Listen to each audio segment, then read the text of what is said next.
우리 같이 한번 이 말씀 제목 한번 읽어볼까요? 시작. 0%의 은혜. 0%의 은혜입니다. 여러분 수영을 잘하는 방법 아십니까? 수영. 몸에 힘을 빼는 거. 네, 바로 정답이 나오네요. 맞아요. 몸에 힘을 주면 뜰 수 없어요. 아무리 무게가 많이 나간다고 해서 수영을 못하고 잘하고 이런 게 없습니다. 몸에 힘을 빼면 물에서 뜨게 되어 있어요. 온몸에 힘을 빼고요. 숨만 잘 쉬면, 저를 보세요. 온몸에 힘을 빼고 숨만 잘 쉬시면 물에 뜨게 됩니다. 온몸에 힘을 빼고 숨만 잘 쉬면 물에 뜨는 게 수영의 원리예요. 이 사실은요, 수영을 못 하시는 분들도 다 알고 있어요. 그죠? 근데 어떻죠? 아는데 잘 안 돼요. 그럼에도 수영을 하지 못하는 이유는요, 물속에 들어가면 다리까지는 괜찮아요. 그리고 허리까지는 괜찮은데 막 가슴팍까지 차오르기 시작하면 숨이 막 차오르기 시작해요. 그리고 여기 턱까지 가면 불안해지기 시작합니다. 이러다 죽는 거 아니야? 이러다 죽는 거 아니야? 키가 5턱까지밖에 안 되는데도 수영을 못하는 사람들은 두려워지기 시작하는 거예요. 왜 그럴까요? 이성적으로는 알고 있지만 실제로 뜨는 경험을 해본 적이 없어서 그래요. 몸에 힘을 빼면 뜬다는 걸 알고 있지만 실제로 떠본 경험이 없으니까 불안해지더라는 거예요. 우리에게 있어서, 우리 인생에 있어서 하나님과 함께하는 믿음의 인생이 이 수영의 원리와 같습니다. 말씀을 통해서 하나님이 계신 것도 알아요. 하나님께 맡기면 인생이 은혜대로 흘러가는 것도 다 알고 있습니다. 그런데 막상 인생이라는 물에 들어가서 움직이다 보면 얕은 물가는 내 마음대로 되는 것 같아요. 물장구 치고 이렇게 살아갑니다. 그런데 갑자기 내가 감당할 수 없는 큰 파도와 같은 고난이 닥쳐오면, 그런 깊은 물에 들어가기 시작하면 내 마음대로 안 되고, 있으니까 몸부림치다가 살려주세요 하다가 지쳐 쓰러지는 것입니다. 근데 그럴 때에 어떻습니까? 힘을 빼고 가만히 있으면 하나님께서 내 삶의 가장 깊은 영역까지 인도해 주신 경험을 통해서, 물에 뜨는 은혜를 통해서 하나님께 내 삶의 문제를 맡길 때에 나는 모든 문제로부터 벗어날 수 있다는, 그 문제로부터 벗어나는 것이 아니라 그 문제로부터 떠오를 수 있다는 은혜의 원리를 깨닫고 믿음이 강건해지는 것입니다. 여러분들이 이런 믿음의 원리를 깨닫는 시간 되기를 축복합니다. 되게 중요한 거예요. 누구나 저 안에 있는 아이들도 마찬가지예요. 아이들에게도 광야는 있어요. 엄마가 밥 안 주면 광야예요. 여러분들도 마찬가지죠. 누구나 인생에 광야는 있어요. 광야. 수영과 마찬가지로 광야를 지날 때에도 어떻게 해야 될까요? 힘을 빼야 합니다. 수영과 마찬가지로. 광야를 지난다는 것은요, 어느 누구에게나 쉽지 않아요. 그 누구에게도 쉽지 않습니다. 반드시 광야를 지날 때는 물이 있어야 됩니다. 그리고 그늘이 무조건 있어야 돼요. 너무 덥고 힘들어서 물이 없으면 금세 지쳐 죽습니다. 그늘이 없으면요, 열사병에 걸려서 죽게 돼요. 정말 위험한 곳이 광야입니다. 일반인들, 저 같은 우리 같은 사람들이 광야에 들어가면요, 하루도 못 지나서 금방 탈진해서 위험에 빠질 거예요.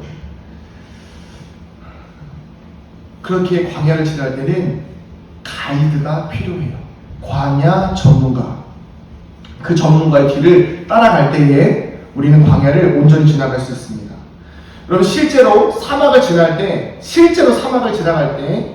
유목민들은 내비게이션이 없어요. 여러분, 광야에 내비게이션 있습니까? 없어요.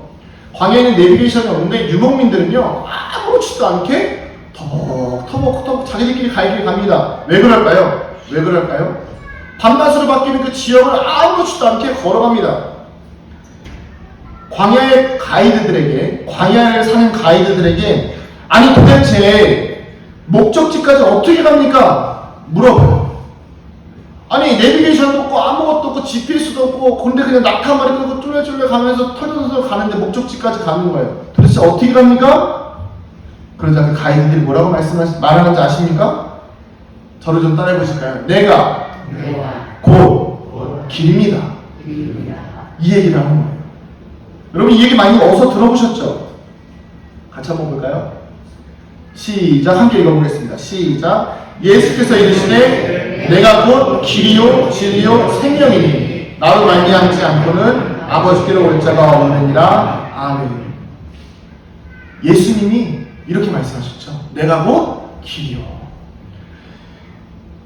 우리는요 하나님에 대한 전문가가 아니에요. 그래서 내가 생각하고 원하는 대로 만들어내는 하나님은, 내가 생각하고 원하는 대로 만들어내는 하나님은 이스라엘 백성들이 모세가 없을 때에 자기를 이끌 신을 만들어달라고 해서 만든 우상과 같습니다. 그러나 예수님은요 하나님에 대해서 전문가예요. 그러니까 하나님 그 자체시죠. 그래서 우리는 예수님을 따라가면 하나님을 만나게 될 거예요. 그리고 예수님을 따라서 걸어가다 보면 우리 인생에게 우리에게 주어진 광야라는 길을, 인생 누구도 알 수 없고 누구도 가보지 않은 그 광야의 인생길을 예수님께서 길이요 진리요 생명 되시니까 예수님을 따라가면 자연스럽게 우리가 천국까지 인도함을 받을 수 있다는 것입니다. 할렐루야.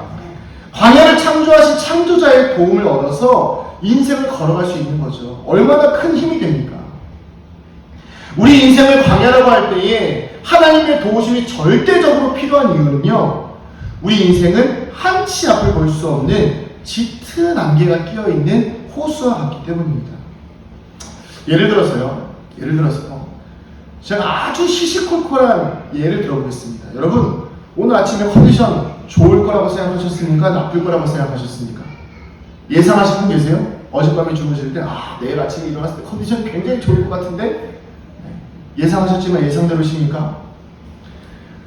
혹시 아침에 가정에서 무슨 일이 일어날지 알고 계셨습니까? 가정에서? 교회 오시는 중에 나를 지나쳐오는 사람들이 몇 명이나 지나갈지, 아니면 교회 올 때 미세먼지 농도가 어떨지, 아니면 내 마스크가 어떻게 될지 예상하셨습니까?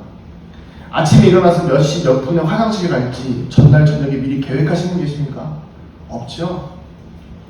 제가 이런 시시콜콜한 질문을 드리는 이유가 뭐냐면, 이런 것조차 내 생각을 할 수 없거든요. 제가 오늘 아침에 이 예화를 전날 준비했는데 오늘 아침에 참 놀라운 일이 일어났거든요. 오늘 아침에 저는 추수감사주일이니까 우리 가정이 굉장히 평안할 줄 알았어요. 근데 갑자기 둘째가 아침 일찍 일어나더니 으아 서재까지 으아 교회 내려오기 전까지 으아 하다가 이제 잠들었어요. 야, 참 알 수가 없구나. 우리 인생은 알 수가 없구나 싶은 거죠. 근데 이런 시시콜콜한 것도 내 생각으로 예상할 수 없는데, 그보다 더 큰 삶의 무거운 결정들을 해야 되는 순간에 우리가 예상하고 반응하기란 쉽지 않아요. 그리고 보통 이렇게 큰 일들은 어떻죠? 위험한 일들이 많아요. 그리고 어려운 일들이 많아요. 갑자기 걸어가다가 깊은 바다에 푹 빠지는 것 같은, 맨홀 뚜껑에 푹 빠지는 것 같은 위험한 일들이 많다는 것이죠. 그럴 때 어떻습니까? 두려움과 염려가 찾아와요. 우리의 능력으로 힘으로 감당하며 살아가고 있는 것 같지만, 문제가 가슴까지 얼굴까지 차오르면 내 힘으로 감당할 수 없어지기 시작한다는 거예요. 하나님의 인도하심을 경험하고 싶지만 믿음이 없으니까 빠져나올 수 없는 거죠. 여러분, 하나님께서 우리를 왜 이렇게 고난 속에 그냥 놔두시는 걸까요? 하나님은 이 고난과 염려와 두려움의 광야의 시간을 통해서 우리가 힘을 빼기를 원하고 계십니다. 즉, 우리의 몸에서 힘을 빼는 것, 내 힘으로 살아가려는 의지가 100%라면 그 인생을 광야의 시간들을 통해서 0%로 만들어야 하나님의 일하심을 경험할 수 있다는 것이죠. 이 과정은 하나님께서 우리와 함께하는 삶을 살게 하시기 위함입니다. 믿으시죠? 하나님은 100% 자신의 의지로 살아가려는 사람들에게 그 의지를 내려놓게 만드십니다. 그리고 하나님과 함께 동행하는 삶을 살도록 우리를 인도하신다는 것이죠. 아브라함과 사라가 어떻습니까? 아브라함과 사라, 자녀의 약속을 받았어요. 85세에 내가 너에게 자녀를 주겠다 약속을 주셨는데, 생물학적 임신이 불가능한 상태가 될 때까지 15년을 더 기다렸습니다. 그 사이에 아브라함의 믿음이 굳건했을까요? 아니요. 흔들렸어요. 보실까요? 같이 한번 읽어보겠습니다. 창세기 17장 17절부터 19절이에요. 시작. 아브라함이 엎드려 웃으며 마음속으로 이르되 100세 된 사람이 어찌 자식을 낳을까? 사라는 99세니 어찌 출산하리요 하고 아브라함이 이에 하나님께 아뢰되 이스마엘이나 하나님 앞에 살기를 원하나이다. 하나님이 이르시되 아니라 내 아내 사라가 내게 아들을 낳으리니 너는 그 이름을 이삭이라 하라. 내가 그와 내 언약을 세우리니 그의 후손에게 영원한 언약이 되리라. 아멘. 말씀을 보면 아브라함도 하나님의 약속을 받았어요. 그리고 믿기는 했습니다. 근데 속으로 의심했어요. 말씀이 나오잖아요. 그죠? 아니 속으로 웃었습니다. 왜 그랬을까요? 85세 때까지는 믿었어요. 하나님이 말씀하셨으니까 믿었습니다. 그런데 시간이 얼마나 지났어요? 15년이나 지났어요. 그리고 스스로 아이를 낳을 수 없는 상태가 된다는 것을 알게 됐습니다. 여러분 만약에 하나님이 여러분에게 오늘 놀라운 역사를 통해서 여러분들에게 각자에게 약속을 주셨다고 가정해 봅시다. 내가 너희들에게 큰 은혜를 베풀 것이다. 내가 너희들에게 뭐 부동산을 엄청나게 줄 것이다. 내가 너희들에게 자녀의 복을 줄 것이다. 갑자기 내가 너희들에게 물질의 복을 줄 것이다. 놀라운 은혜를 약속할 것이다 라고 말씀하셨는데 그 시간이 아멘하고 받았어요. 근데 그 시간이 1년 지났어요. 그때까지 좀 괜찮습니다. 열심히 교회 생활합니다. 근데 2년 지나고 3년 지나고 4년 지나고 여러분 이게 그냥 말이 15년이지요. 여러분 지금 15년 뒤에 여기서 건강하게 걸어다니실 분이 몇 분이나 계실지 모르겠습니다. 저도 15년 뒤면은 뭐 나이가 꽤 많겠죠. 여러분 어떻습니까? 믿음이 충분히 흔들릴 만한 시기예요. 아브라함은 어때요? 하나님께서 약속을 하셨지만 그리고 경험에서 믿고 있긴 하지만 어때요? 자신에게 생물학적인 자녀를 낳을 수 있는 상황이 안 된다는 걸 알았어요. 사람은 어떻습니까? 여성으로서 아이를 낳을 수 있는 조건이 다 끊겼어요. 어찌 보면 사라처럼 아브라함처럼 당연히 하나님 그냥 이미 내 종을 통해서 낳은 아이를 통해서 그냥 복을 주시면 좋겠습니다. 그게 현실적인 거 아닌가요? 현실적인 거. 당연히 아브라함처럼 생각하는 게 맞을 수도 있겠죠. 여러분 우리도 그렇지 않습니까? 하나님 도와주세요. 하나님 열어주세요. 하나님 이번 한 번만 하나님의 은혜를 좀 베풀어 주세요. 기도합니다. 하지만 하나님이 어떤 방법으로 열어주실지 모르는데 우리는 계속해서 내 주변의 상황을 봅니다. 이렇게만 조금만 하면 될 것 같은데 이렇게 조금만 하면 될 것 같은데 하나님 여기 좀 도와주세요. 요거 한 번만 톡 건드려 주시면 안 될까요? 다른 누군가의 도움을 통해서 열어주기를 기다리고 있다는 거예요. 이렇게 잔뜩 힘이 들어가 있는 우리의 인생과 아브라함의 인생에 대해서 하나님은 이렇게 말씀하십니다. 저를 좀 따라해 보시겠습니까? 큰 소리로 야! 더 큰 소리로 야! 저한테 더 큰 소리로 한번 해보시기 바랍니다. 그동안 저에게 쌓인 울화를 다 담아서 야! 힘 빼! 힘 빼! 하나님은 이렇게 말씀하시는 거예요. 힘 빼! 힘 빼! 왜 그럴까요? 하나님은 아브라함이 아이를 낳을 수 없는 환경이 될 때까지 기다리신 거예요. 그래야지만이 아무것도 할 수 없는데 주어진 것이 하나님의 은혜인 것을 깨닫게 하기 위해서요. 아브라함의 상태가 0%가 되자, 전혀 아이를 낳을 가능성이 0%가 되자 그를 통하여 100%의 은혜인 이삭을 허락하신 거예요. 그제서야 아브라함은 하나님을 향한 전적인 믿음을 갖게 됐어요. 그래서 아브라함은 힘을 빼야 물에 뜬다는 것을 알게 된 거예요. 그렇게 은혜를 경험하고 나니까 나중에 이삭을 바치라는 하나님의 말씀에 100% 순종하는 거예요. 여러분 0%의 은혜를 경험한 사람은 그 0%의 은혜가 얼마나 귀한지를 알아요. 오늘 본문에 나오는 바울도요 0%의 은혜를 경험한 사람입니다. 바울의 고백을 제가 좀 더 쉬운 표현으로 성경을 준비했는데요. 같이 한번 읽어볼게요. 이게 잘 보시죠.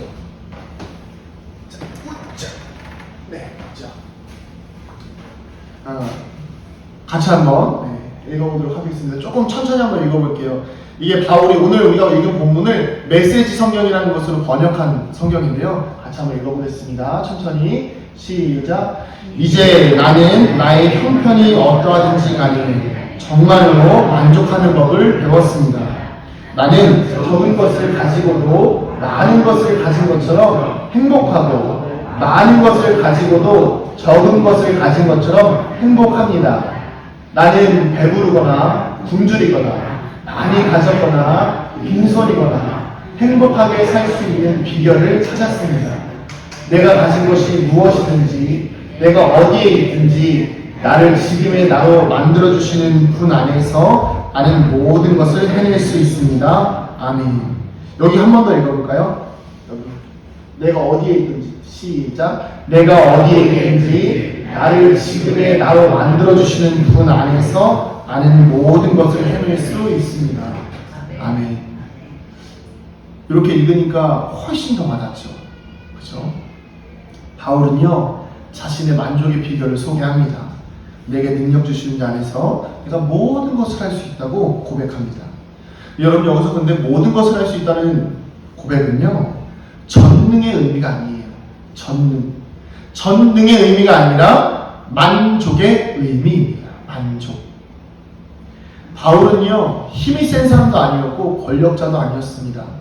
인생의 탄탄대로를 걷다가 예수님을 만나면서 세상적인 시각으로 보면 모든 것을 다 포기한 사람이었어요.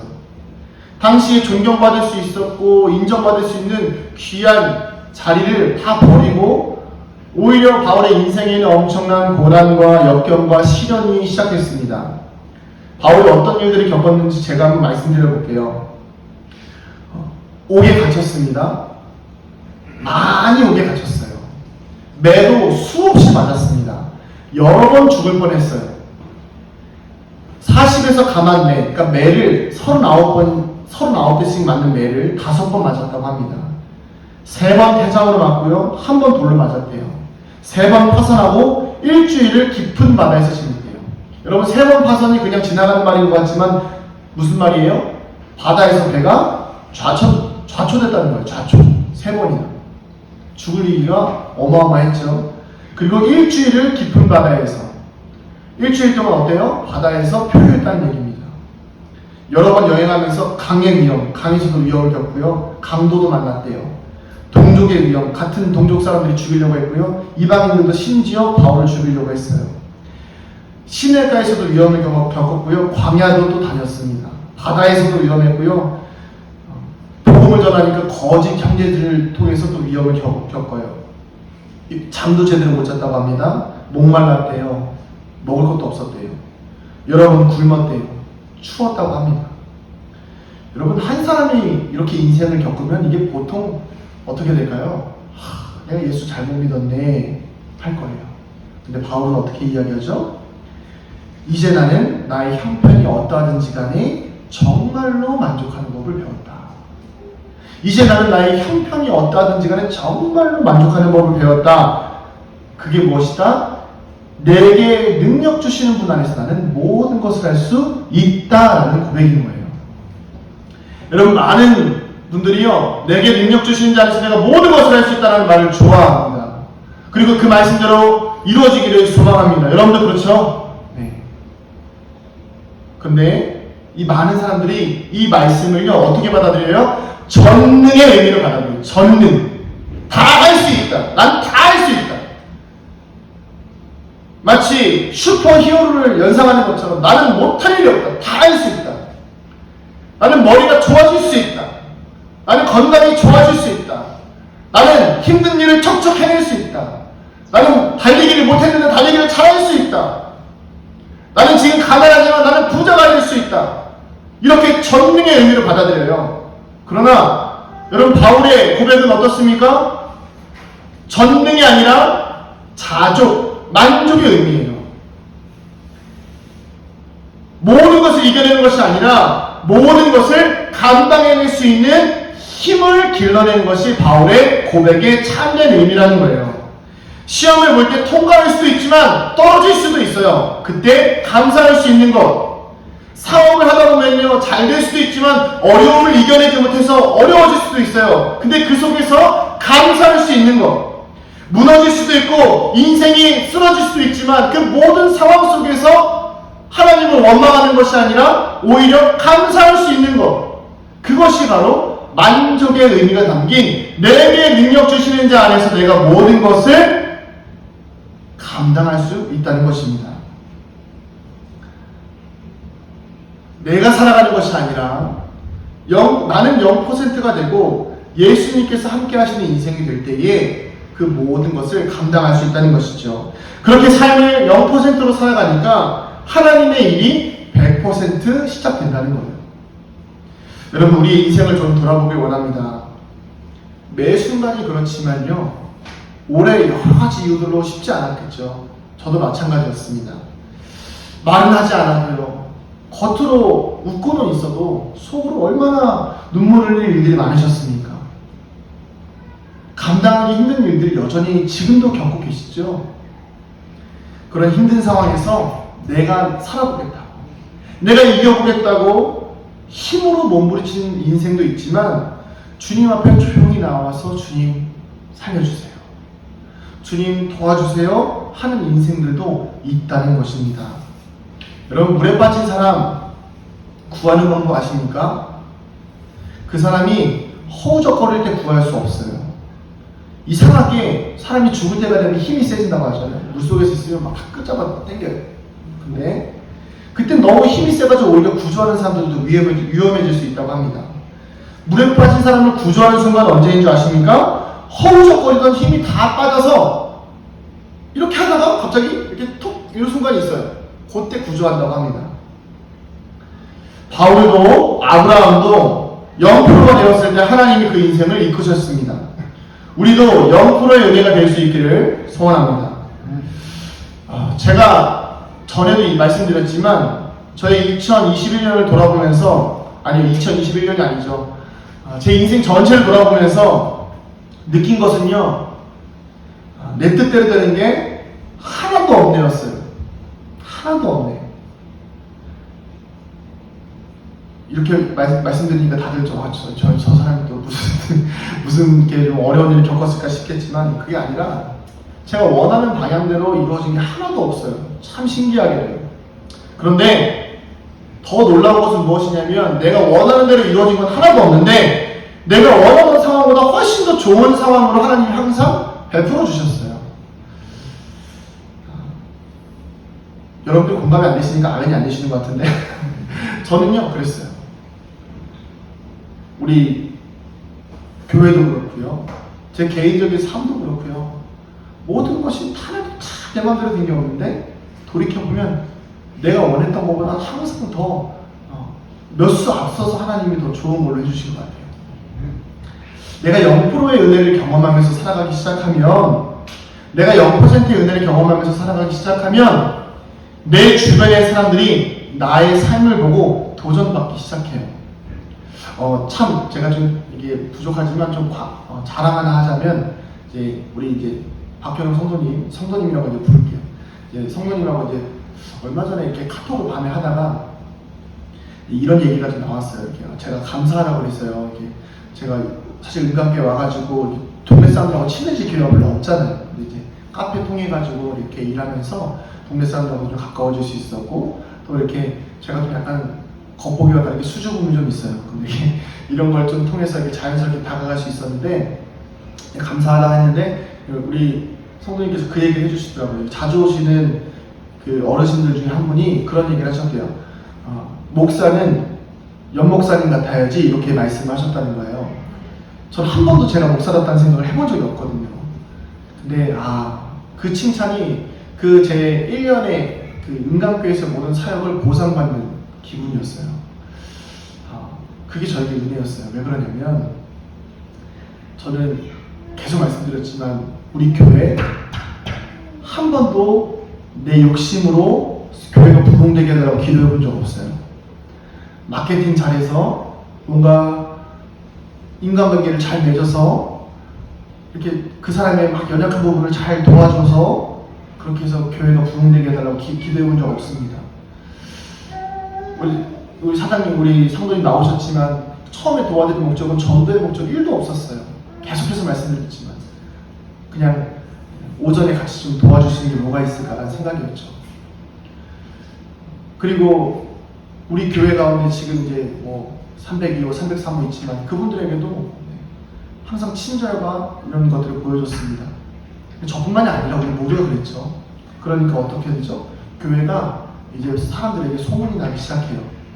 교회가 냉정한 교회가 아니라, 우리 성도들이 냉정한 성도들이 아니라 사랑이 있는 성도들, 배품이 있는 성도들.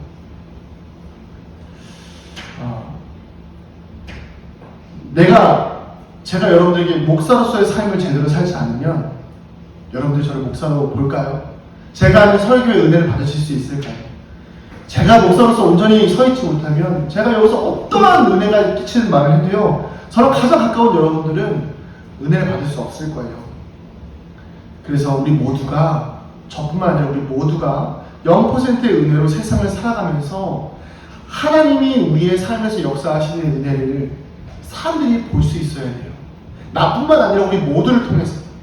그래서 그 은혜로 살아가는 삶에 대한 도전을 받으셔야 되는 겁니다. 제가 왜 이런 말씀 드렸냐면요, 부족하지만 여러분들도 저를 통해서 좀 도전 받으셨으면 좋겠어요. 성도의 삶을 포기하지 마시기 바랍니다. 목사로서의 삶을 제가 포기하지 않듯이 여러분들도 성도로서의 삶을 포기하지 마시고 계속해서 끊임없이 사랑을 나누시고 사랑을 베푸시고. 추수감사주의는 그동안 우리가 해놓은 것들을 자랑하고 드러내는 순간이 아니에요. 오히려 아무것도 아닌 우리를 여전히 지키시고 보호하시며 주어진 삶이 하나님의 은혜임을 인정하면서 나의 의지로 이루어온 것이 아니라 하나님이 이끌어주신 삶임을 고백하며 0%의 은혜에 감사하며 영광을 올려드리는 시간이라는 것입니다. 혹시라도 이 예배를 드리면서도, 이 예배 가운데에서도 여전히 걱정되는 일들이 있으세요? 여전히 염려되는 일들이 있습니까? 아니면 여전히 내 몸에 힘이 들어가 있으십니까? 이거 어떻게 해야 되지? 어떻게 해야 되지? 그래서 감사가 아닌 걱정이 먼저 있으십니까? 여러분, 믿음이라는 것은요, 진짜 믿음이라는 것은 뭐냐면 문제가 있을 때에 그 문제를 보고 조급해하는 게 아니라 여유를 가지는 거예요. 여유를 가진다는 것은 내 힘으로 빨리 해결하는 것이 아니라 기도하면서 하나님의 뜻을 알아가야 한다는 것을 의미합니다. 이것은 외면적인 행동을 막 느리게 하라는 것이 아니라, 당장 눈앞에 있는 이거 막 천천히 하라는 것이 아니라, 행동은 빠르게 하지만 내 마음속에서는 계속해서 끊임없이 무엇을 위해서 기도하는 거예요? 하나님의 뜻을 위해서 기도하는 거예요. 하나님을 신뢰하는 마음으로 기도하는 것입니다. 우리 같이 한번 말씀 읽어보겠습니다. 시작! 오늘 있다가 내일 아궁이에 던져지는 들풀도 이렇게 입히시거든. 하물며 너희가 뭐냐? 믿음이 작은 자들아. 그러므로 염려하여 이르기를 무엇을 먹을까, 무엇을 마실까, 무엇을 입을까 하지 말라. 아멘. 하나님은요, 아무도 돌아보아주지 않는 들곳에도 정성을 들이십니다. 그런 하나님께서 자신의 손으로 지으신 우리를 돌보실 때에 우리를 자랑스러워하십니다. 우리를 위해서 하나님이 최선을 다하시는 것은 당연한 일이에요. 0%의 은혜를 누리는 사람의 마음은 어떠한 상황에도 여유롭습니다. 왜냐하면 내가 하려고 해도 결국 하나님이 하신다는 사실을 알고 있기 때문이죠. 여러분, 광야의 시간을 보내는 것은 어려운 가운데에서도 하나님께서 우리가 여유를 갖게 하려는 훈련의 영역입니다. 내 만족을 위해서 손에 넣는 것에 정신을 빼앗기지 않고 나에게 베푸시는 하나님께 반응할 수 있도록 훈련시키시는 거예요. 처음에는 어려워도요, 내 의지와 힘이 점점 빠지면서 처음에는 100%의 의지를 가지고 있다가 점점 70%, 30%, 10%가 되어갈수록 하나님의 일하시는 방식이 눈에 보이기 시작하면서 여유가 생기기 시작한다는 것입니다. 그리고 결국 하나님이 주도하시며 하나님이 공급하시는 삶을 살아가게 될 것입니다. 지금보다 뭔가를 더 얻으려고 혈안이 되지 말아야 합니다. 이미 우리의 삶에 필요한 것은 하나님께서 모두 채워놓으셨습니다. 우리가 0%의 은혜를 온전히 경험하는 길은 지금 내게 주어진 광야에서 나의 힘을 빼고 하나님의 인도하심을 받는 것입니다. 이것이 어려울 때에도 잘 될 때에도 믿음의 눈으로 여유를 가지고 모든 것이 하나님의 은혜라고 고백할 수 있는 바울의 만족의 비결인 것입니다. 여러분, 우리에게 고난이 주어진 것은 내 인생이 내 마음대로 안 되는 것은 저주가 아니라 하나님의 뜻을 알아갈 수 있는 축복의 순간임을 기억하시기 바랍니다. 이 추수감사주의를 통해서 다시 한번 우리의 주어진 모든 삶이 하나님의 은혜와 섭리임을 믿음으로 고백하면서 이 0%의 은혜로 만족을 누리는 우리 모두가 되기를 축복합니다. 우리 같이 한번 찬양하실 텐데요. 이 은혜라는 찬양이에요. 우리 전에 한번 찬양 불렀었죠?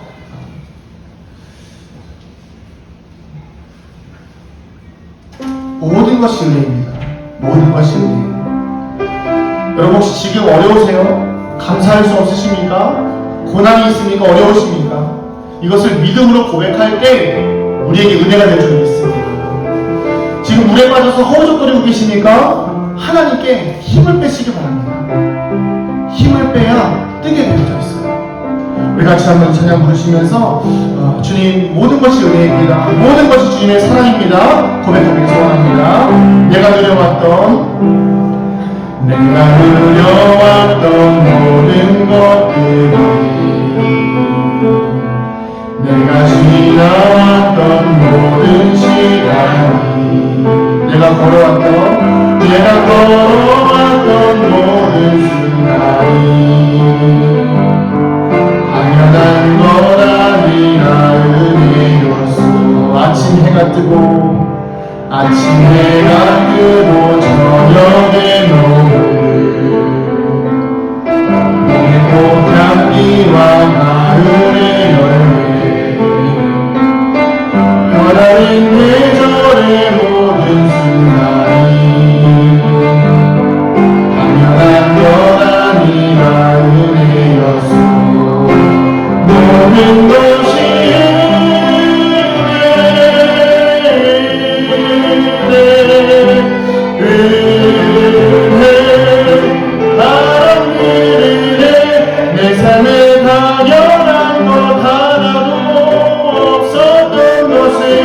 모든 것이 은혜였소.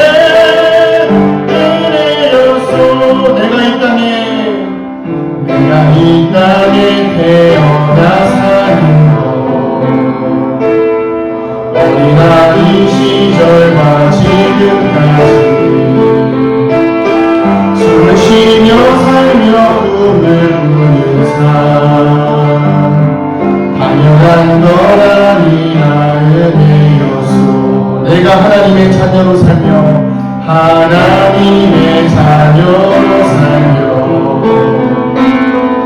오늘 찬양하고 예배하는 삶 복음을 전할 수 있는 축복이 당연한 것 아니라 은혜였소. 모든 것이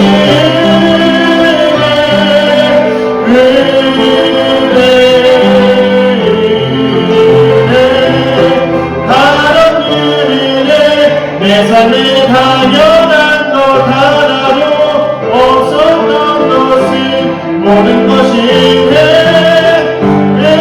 모든 것이 은혜 모든 것이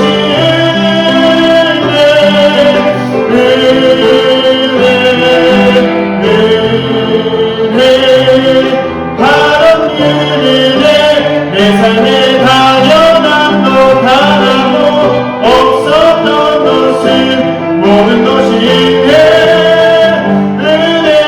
은혜였소.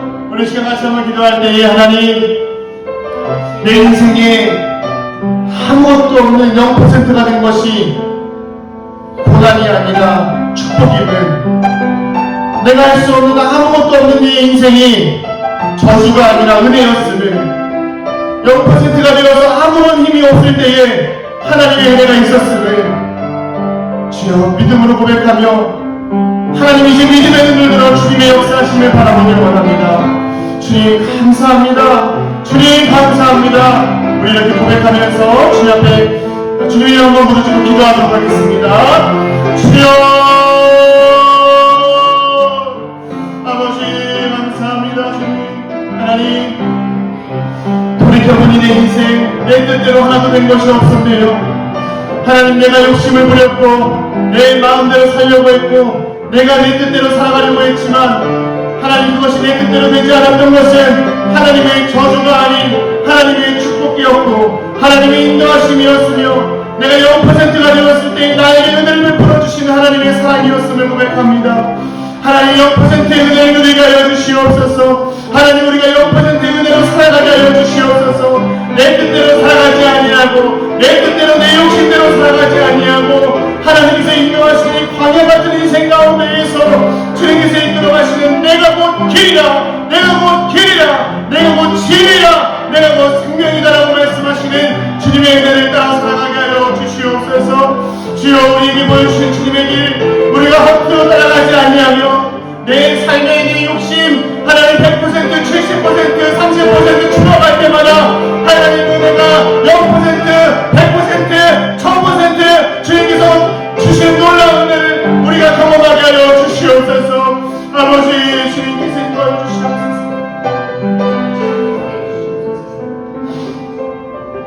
하나님 내 힘으로 100% 살아가면 하나님의 역사가 0%로 이루어지게 되고 내가 0%로 살아가면 하나님의 역사가 100% 1000%의 놀라운 역사로 우리가 상상하지도 못하는 은혜를 베풀어 주시는 줄을 믿습니다. 주여 이 추수감사주의를 통하여 우리가 0%의 은혜를 고백하게 하여 주시옵소서. 아무것도 없기에 내 삶에 당연한 것 하나 없었던 것이 0%의 은혜였던 것이 다 주님께서 주신 것임을 믿음으로 고백하며 감사할 수 있는 우리 모두가 되게 하여 주시옵소서. 예수님의 이름으로 기도드립니다. 아멘. 이제는 우리 주 예수 그리스도의 은혜와 하나님 아버지의 무한하신 사랑하심과 성령님의 감화, 감동, 교통 충만하심의 은혜가 0%의 은혜로 살아가기를 결단하는 이 자리에 머리 숙인 사랑하는 주의 자녀들의 머리 위에 우리 은강교회 위에 이제부터 영원토록 함께 하시기를 간절히 축원하옵나이다. 아멘.